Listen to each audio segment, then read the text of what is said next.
But if you understand that, then you'll understand this. Let me put this thing down. You still with me, Brother Dixon? I'm trying to let y'all go home. I wear this because, number one, I am an African. Amen? Huh? Oh, I'm an African. But check this out. The Garden of Eden was on what continent?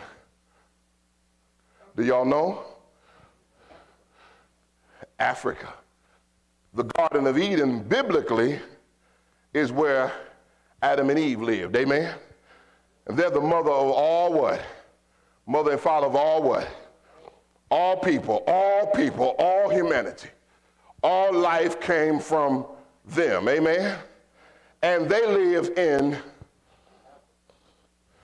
if all life came from them, then all people were born out of what continent?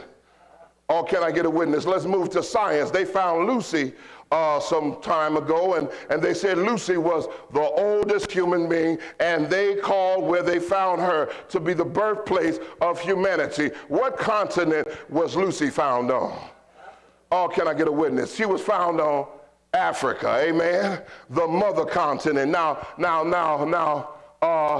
they claim that we're running out of food in America. They claim we're running out of food in Europe. They claim we're running out of water and land all over the world. But there's one continent that still hasn't run out of food. Can I get a witness? It's what? Oh, yeah. There's one continent that still hasn't run out of land. Can I get a witness? It's Africa. There's one continent that still provides diamonds today. Can I get a witness? That's Africa. There's another continent, not another one continent that still provides gold today. Y'all better hear me today. There's one continent that still provides more coffee than any other continent, more bananas than any other continent, more coconut than any other continent, more spice than any other continent, more salt, more pepper, more paprika, more of all that good stuff you like to put on your food. It all comes from Mother Africa. And I didn't say 3 weeks ago. I didn't say 30 years ago. I said today. Somebody say today. I said today. And I'm trying to tell somebody that the time is now. It's not yesterday. We're not waiting on it. The time is now.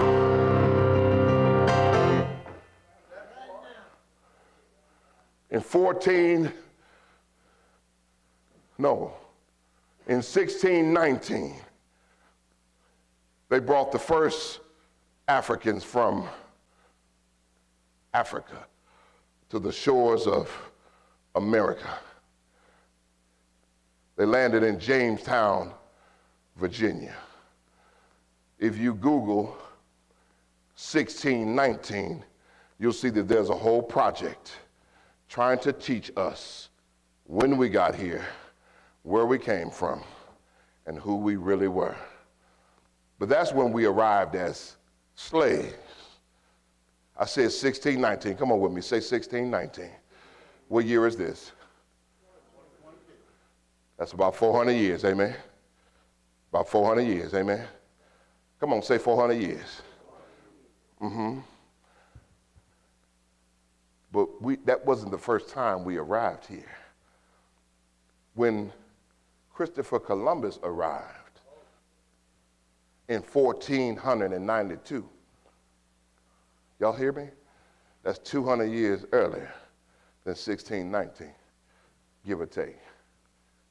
When Christopher Columbus arrived, he discovered, as he writes in his diaries,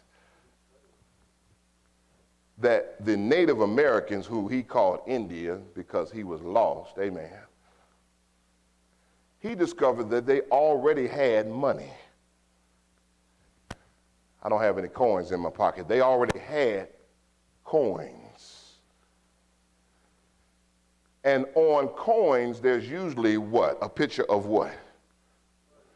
President or somebody. The coins that the Native Americans had pictures of dark-skinned men on them.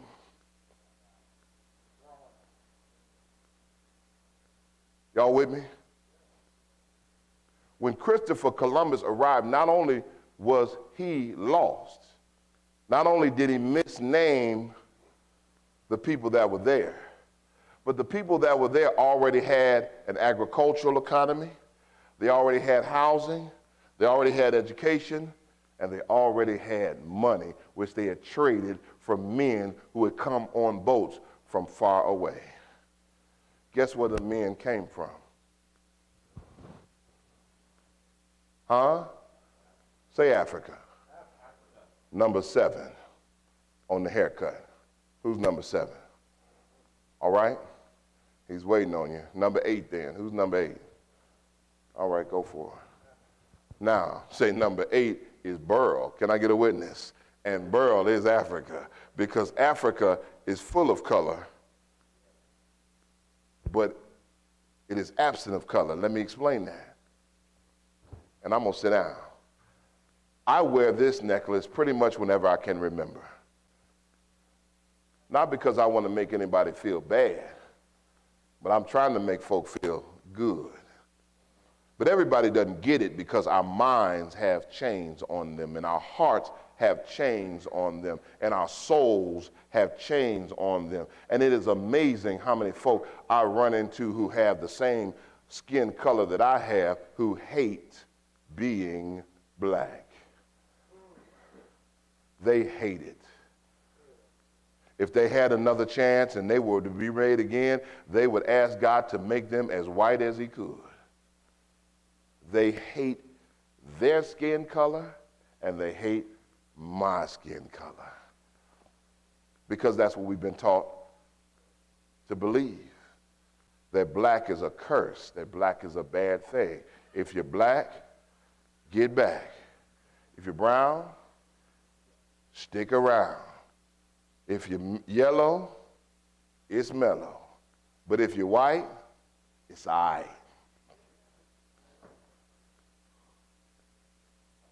If I'm lying, I'm flying. And I ain't flying, amen?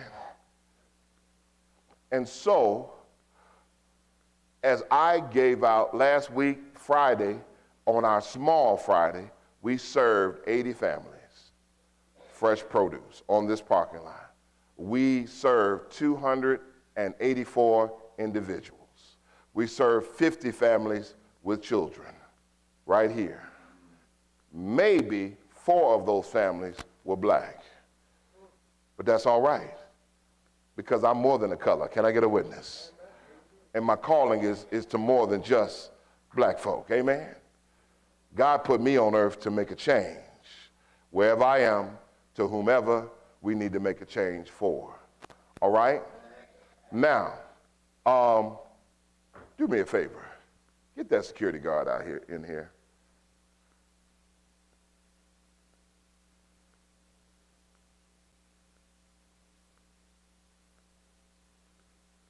Now,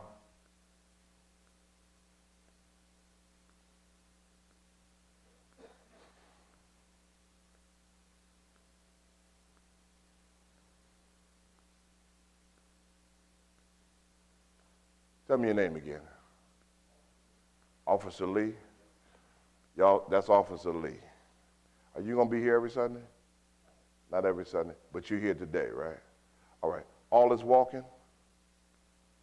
We ain't having it. That's your job, amen? So if they got to go to the bathroom, you ask them they got to go to the bathroom, but otherwise they need to sit down, amen? You got me? Okay. Give me the thumbs up if you understand. Amen. Now, I'm wearing my necklace. We have people from Saudi Arabia, Nepal, Afghanistan, all these places that people don't realize that people live in this neighborhood, but they're from all over the world. And as I'm registering people, they would say, what does that necklace mean? Huh? And so I'm going to test you. Somebody tell, what does this necklace mean? It means Africa? Okay. Anybody else? Huh? Look at you. I like that. That's what I'm talking about. See, I ain't even ready for that. I got to plant the seeds early. We ain't even ready for nation talk. It's about building a nation. But we got to get ourselves together because in order to build a nation, you need men. And then when you get those men, you need an army. And when you get an army, you're ready to build a nation. You need more than just an army militarily. You need an army for agriculture. You need an army for self-defense. You need an army for political power. You need an army for economic power. You need an army for education. You need an army for health care. You need an army for law. We need an army, but we need men first. Men cannot act like boys. Men cannot beg for a living.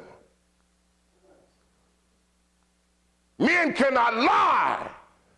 Scratch where it doesn't itch. Smile when it ain't funny. Shuffle and jive and kowtow. Go downtown and Lord have mercy, you almost made me cuss. Go downtown and I am embarrassed. I am embarrassed. I pick someone up from the airport and I take them downtown and I want to show them how great Cleveland is. And every 10 feet I have to stop with somebody saying, "Can I have some change?" Somebody that looks like me. I am embarrassed. I went to school. I sacrificed. I washed dishes. I cut grass, I sold newspapers, I got grants, I did everything I possibly could in order to get an education so I can come back to this community and be a part of the resurgence of Cleveland. And everywhere I go, I run into men that look like me that want to act like boys. It is embarrassing.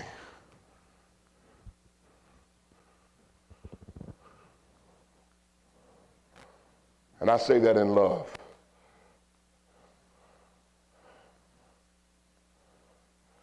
Because if we don't have men, we can't build an army. Do you know the richest country in the world today? Do you all know what the richest country in the world is today? Well, they've got money,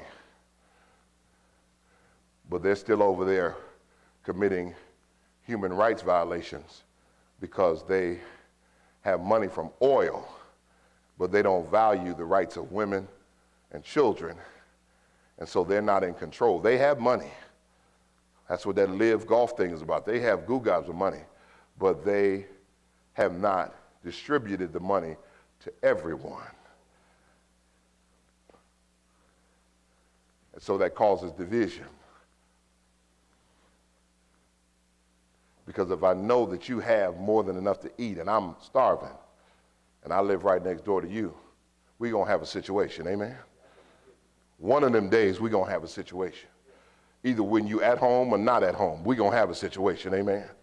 Because I'm going to eat, amen? Huh? I ain't going to apologize either, amen? I pray you ain't at home when I come to eat, amen? So Saudi Arabia, they have money. The OPEC nations have money because they have oil, but they don't have order and holiness because they are stingy. The richest nation in the world is Israel. Israel. Who lives in Israel? Yeah, the ones that call themselves Jews. And I mean that. They call themselves Jews. Revelation says the Jews that say that they are Jews are not Jews. And historically, they can't be the Jews that they speak about in the Bible because they're from a whole different region. The Jews in the Bible are from, guess where?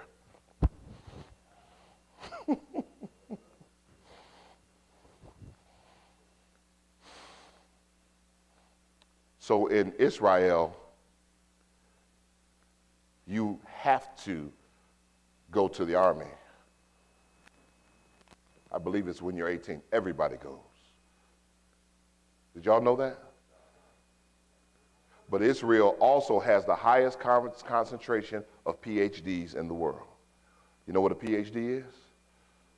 That's the PH for, it means you're a doctor of philosophy. You're an expert in some field. It's called a terminal degree. They have the highest concentration of PhDs, scientists, doctors in the world. But when they're 18, everybody has to volunteer for the army. Because they don't refer to Israel as a country. They refer to Israel as a, what'd you say? You said it. We refer to Israel as a nation. When we talk about Africa, we talk about countries, because we have colonized and imperialized and stole their nationhood. We won't let them be autonomous because we need all of those resources that way. England is an island that has nothing but rain. England is an island that has terrible weather and no resources. England has conquered the entire world from an island.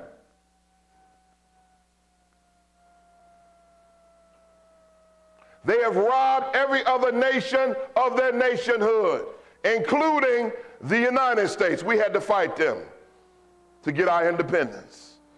The British are coming. The British are coming. Y'all heard that?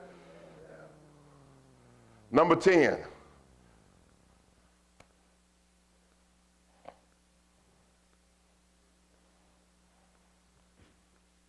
England is a white nation. Scotland, white. Portugal, white. Spain, white. Belgium, white.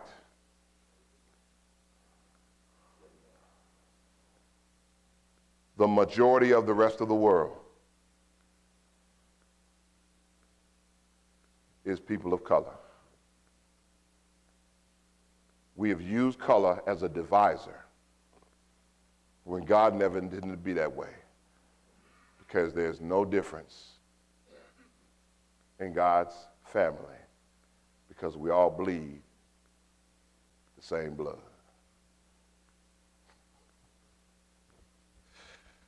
I got 2 minutes. As I'm giving out food, one of my sisters, her name is Abdel Shahid. And I have to spell out their name in order to register.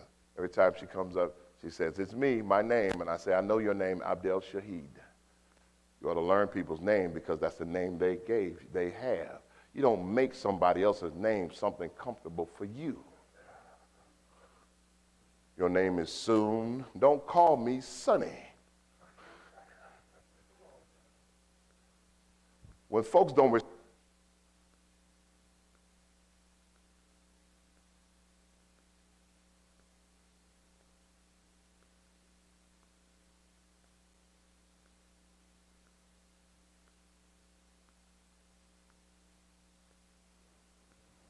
I'm back for a moment.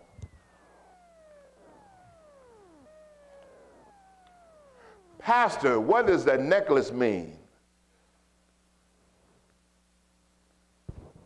I said, it means I believe in one race. She said, no, but it looks like Africa. I said, it is Africa.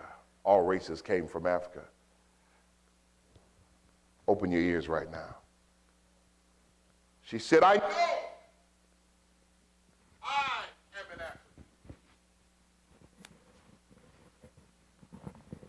Her granddaughter in the back seat. She said, I am an African too. We are from Morocco.